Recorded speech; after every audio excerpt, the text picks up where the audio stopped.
নমস্কার। নিশ্চয়ই আপনারা সবাই ভালো আছেন আর আমরাও সবাই ভালো আছি। তবে তো ভালো থাকতেই হবে, তাই না? সত্যি যে হারে প্রচণ্ড গরম পড়েছে, তবে এটা মনে রাখতে হবে আমাদের সব্বাইকে যে করোনার মতো মহামারীকে যদি আমরা জয় করতে পারি, এই গরমকেও জয় করতেই হবে। আর গরম তো বলতে গেলে আমরা মানে ছোট্টবেলা থেকে আমরা অভ্যস্ত, তাই না? তবে গরমটা যে হারে দিনের পর দিন বাড়ছে, সত্যি সহ্য করা খুবই কঠিন। তাও বলব মনে রাখতে হবে সব্বাইকে, এই করোনার মতো রোগকে যদি আমরা জয় করি, গরমটাকে জয় করতে পারবো। আর সত্যি যা কষ্ট, মানে প্রত্যেকটা মানুষের এত কষ্ট হচ্ছে এই গরমে, সহ্য করা সত্যি খুবই কঠিন। যারা বাইরে যাচ্ছেন চাকরি বাকরি করছেন, তাদেরও তো ভীষণ কষ্ট। ওই ট্রেনে মানে কি বলবো, ঠেসাঠেসি করে। তারপরে যারা কৃষক, তাদেরও তো কী কষ্ট হচ্ছে বলুন তো। কোন সকালে বেরিয়ে যাচ্ছে আর কাঠফাটা রোদে, মানে 6টার পর থেকেই তো সূর্যটা, 6টার সময় সূর্য উঠে 7টার পর থেকেই রোদের মানে ভীষণ কি বলবো, কি তেজ কড়া। আর তারপরে 10টা 11টা থেকে তো বলার নয়, এত প্রচণ্ড কষ্ট সত্যি। তবে স্টুডেন্টরা, বাচ্চা স্টুডেন্ট, ওদের একটু মানে ওরা একটু রেহাই, যেহেতু ওদের ছুটি পড়ে গেছে। বড়দেরও ছুটি হয়ে গেছে, কিন্তু তাদের তো টিউশনে পড়তেও যেতে হয়। বাচ্চাদেরকে অতটা বাইরে বেরোতে হয় না, তারাই একটু শান্তি পায়। কারোর বাড়িতে এসি থাকে, সেই সব বাড়ির বাচ্চারা সত্যি খুবই মানে শান্তি পায়। যাদের বাড়িতে এসি নেই, সেই সব বাচ্চারা যে কী কষ্ট পায় বুঝি ব্যাপারটা। কারণ আমার বাড়িতে এখন এসি আছে, তো বুঝতে পারি যে এসিতে কতটা এই গরমে শান্তি। আর যাদের বাড়িতে এসি নেই, সেই সব বাচ্চারা কতটা কষ্ট পায়। এমনকি যাদের টিনের বাড়ি, তারপরে অ্যাজবেস্টার, সত্যি তারা ভীষণ কষ্ট পায়। বলুন তো, পৃথিবীতে কত মানে আমরা ভাবি যে আমরাই একা দুঃখী, কোনো কিছু একটা হলো ভাবলাম আমরা কত দুঃখী, কিন্তু পৃথিবীতে কত মানুষ আছে কত কত দুঃখী। শুধু নিজেরই কষ্টটাই আমরা ভাবি না, আমরা বেশি কষ্ট পাই, এটা কিন্তু ঠিক না। আরও কত মানুষ আছে এই পৃথিবীতে, কত মানুষই শুধু সুখী নয়, মানে সর্বসুখী নয়, কোনো না কোনো দুঃখ তাদের আছে, তাই না?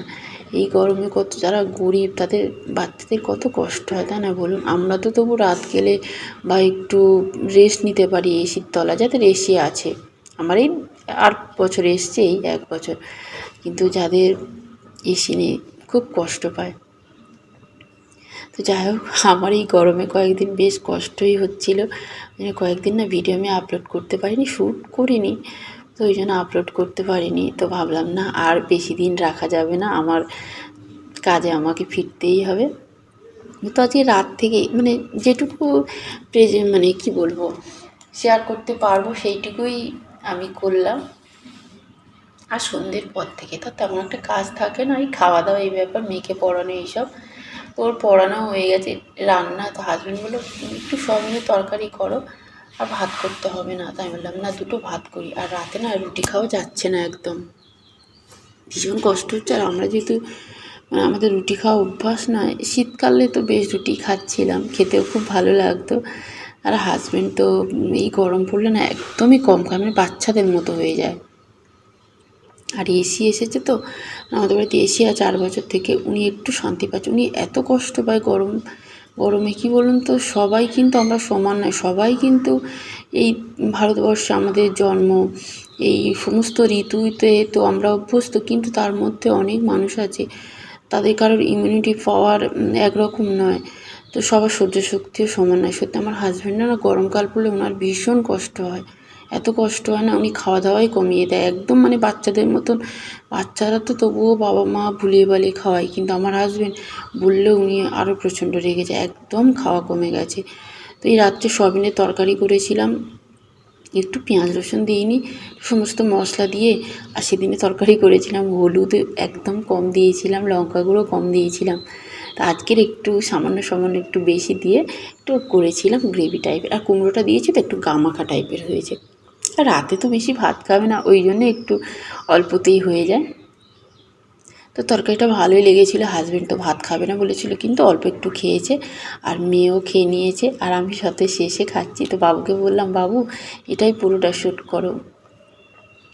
মানে কি বলবো, ভিডিওটা তো অত বড় হয়নি, তো ওই খাওয়াটাই দিয়ে যদি একটু ভিডিওটা বড় হয় তাহলে বন্ধুদের একটু ভালো লাগবে। নাহলে শুধু রান্নাটুকু তো একটুখানি দেখিয়েছি। তা আশা করি আপনাদের ভালো লাগবে। আজকে এখানেই রাখবো। Good night.